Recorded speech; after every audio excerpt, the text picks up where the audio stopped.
like, share, subscribe. Live for Love TV. Awesome! Make sure you like, share and subscribe to Live for Love TV. Hello everybody, my name is Caleb and you're watching Live for Love TV. Like, share and subscribe. Thank you. Welcome back to Live for Love TV. Today's the 8th day of the 3rd month of the 23rd year inside the 21st century. Hope everyone's doing well out there. Now, I thought I'd mention something which is currently in the news. It's about Conor Ben, or Conor Ben. Conman Ben. Now, I say that because if you look back a few months ago, I think last year, I did a video about him when he refused to renew his British boxing license, Board of Control's boxing license, and came up with all these excuses, and he had Eddie Hearn and everybody else backing him. Now recently, in the last couple of days or 3 or 4 days, he's actually gone in front of the camera and been interviewed by Piers Morgan. Well, you know what I think about Piers Morgan. But this interview was to get the people back on his side. This is an innocent man as far as he's concerned. Now, the reason I'm talking about him, because I'm prepared to speak about him as the only neutral person to speak about him. You're not going to hear your Spencer Fearons, your Spencer Olivers, you know, your guys on Talk Sport. I don't know, there's so many people. Just mention them, all the boxing people. The first thing they say when they talk about him, they say, oh, I like the kid. I really like him. He's a good guy. I really like him. Or they say, oh, I don't believe he would cheat, or whatever. But then they go on to speak about the fact that he's been caught twice, if not 2 or 3 times, apparently cheating. Now, if somebody commits a crime or is accused of committing a crime, and the first thing somebody says, whether they're a friend, a family member, or somebody who knows him, say, I don't believe he would do it, that person is of no use for you to carry on listening, because you've got nothing neutral from that person.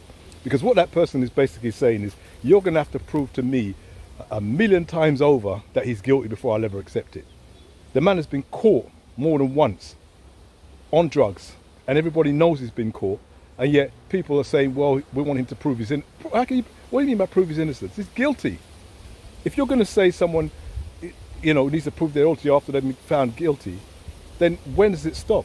It's in his interest, this Conman Ben, it's in his interest to let this thing go on for 4 years, 5 years, 10 years, so we can keep making people doubt whether he was ever guilty in the first place. He's guilty. He doesn't want to go in front of the Boxing Board of Control because he's guilty. It's as simple as that. And when I'm saying he's guilty, I'm saying it's from a neutral perspective. I don't know the kid, as they say. I don't believe he's guilty. I don't believe he's innocent. I'm going by the facts. He's been found guilty. When is it that somebody is found guilty that people then say, I don't believe he's guilty? You don't have to believe he's guilty just because somebody said he's been found guilty. But he's been found guilty more than once. And now people are saying, he's saying that he's going to prove his innocence. And then on the interview, when he was asked why doesn't he go in front of the Boxing Board of Control about it, he starts coming up with all sorts of, they've got vendetta against me and they don't like me, and I mean, it's ridiculous. So why are you coming on TV? What, in front of, I mean, you've been paid good money to come on that TV program. Yeah, they didn't just walk on there for nothing, did you? You went on there and you were paid handsomely, as they say, to come on and come and give your sole defense and think the rest of us are going to buy it. Now, his father, I mentioned his father before. Now, his father's legendary in the boxing field. So when it comes to boxing and Mr. Nigel Benn, let's not talk about him. Let's leave it there, because he's done his job. He went in the ring, he proved his mettle, he done what he had to do, made his career, made his money. Whether he cheated himself or not, I have no idea. Yeah, but he's done that. But outside of the ring, he's of no help to his son. His son shouldn't have been boxing in the first place, but since he couldn't stop him, he now shouldn't be trying to come on programs and all around and say, I believe in my son. I believe, of course everyone, but if you know your son is suicidal, yeah, and this is what they've now admitted, his son was close to the edge and didn't want to carry on, he would have known all of this. So he's going to say, oh son, I'm going to come on Piers Morgan and say I don't believe you. I'm going to go in front of the press and say I don't believe you, while he knows, this is ridiculous. I don't know, I know they're boxers and I don't know, sports stars, and maybe they don't think very deeply about the things that they're saying. But the whole thing is laughable. It's embarrassing and laughable. Yeah? From my perspective, it would be better if the guy just sort of slipped away and went away. He's not the only person that's cheated in sport, and he's certainly not the only person that's cheated in boxing. But if he'd just taken whatever slap on the wrist they'd given him, yeah, it would have been all very good. But I don't think he could afford to, because in my neutral perspective, he was taking something, and he would have continued to need to take that thing. That's why he had to keep denying it. A bit like when the other Ben Johnson was caught in 1988. Ben Johnson was denying it, and going on and on and on. And eventually he got caught again after, when he came back, because he got himself into a position where he really couldn't raise to the heights he needed to raise to without that substance. And this is what I think has happened to the con man Ben. So I'm not here to say he's somebody I disliked prior to him getting caught, or he's somebody I really liked before. To me, I was completely and utterly neutral about this young man. He's a boxer, he's the son of a boxer, and that's completely neutral about him. If he does well, happy to see it. If he falls by the wayside, he's another human being that doesn't make it to the top. So what? It's not the end of the world. He's making money, he's got his family, why he would feel the need to be suicidal over somebody accusing him of cheating is a very suspicious way to react to something like that, especially if you've got a father that's been through the industry and understands things. Why would you come and say, well, people are accusing me of something I didn't do and it's got me feeling suicidal? No, that doesn't ring true to me. If somebody felt suicidal, even I would have to say, is there something deeper?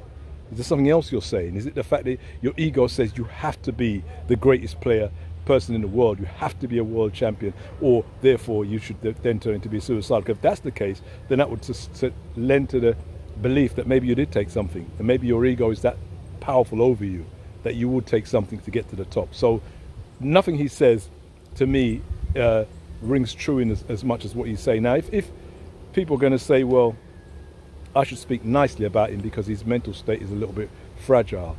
No, not really. I'm speaking the facts. I'm not really saying anything negative about him per se. I don't know him.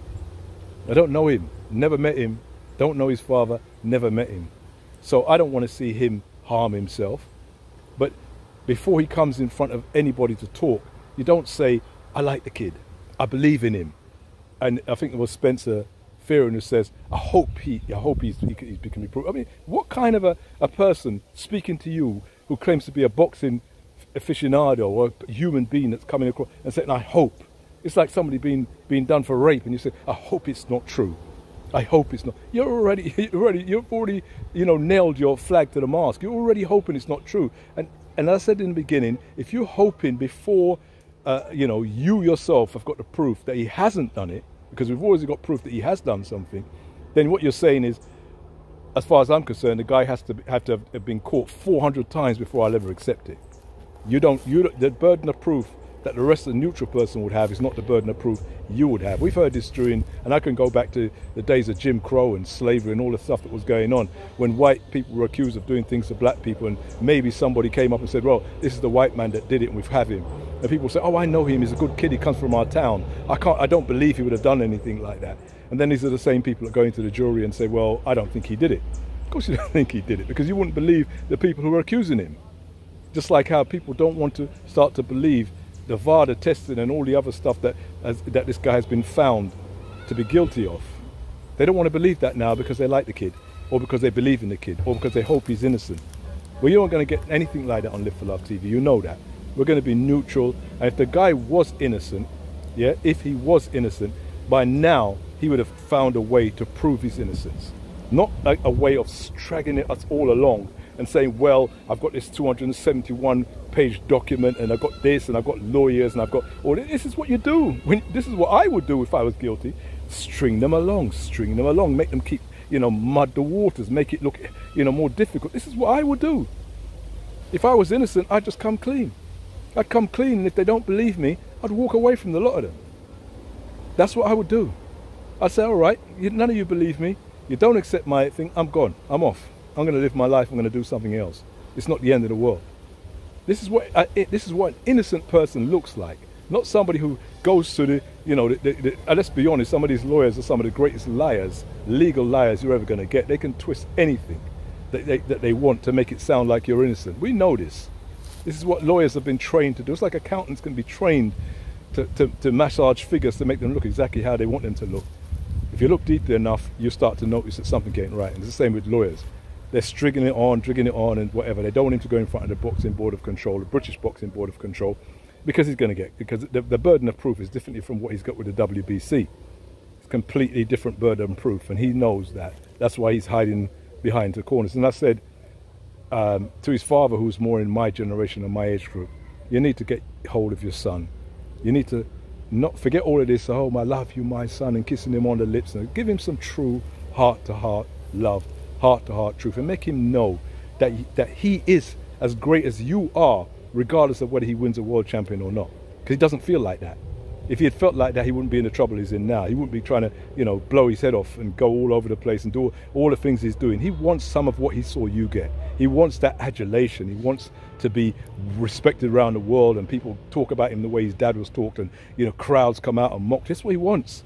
But it's your job to make him know that that's the superficial side of life. That's not the real side of life. The real side of life is love, and you're supposed to give him that love, that he feels like he's as great as you are, just for being alive, just for being your son. That would be my advice to you, Mr. Nigel Benn. Anyway, that's enough for now. Take care. See you soon. Live for Love TV.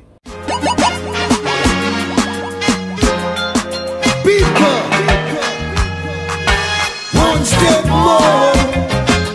One step more. One step more. One step more. Until you reach your goals. One step more. This is Live for Love.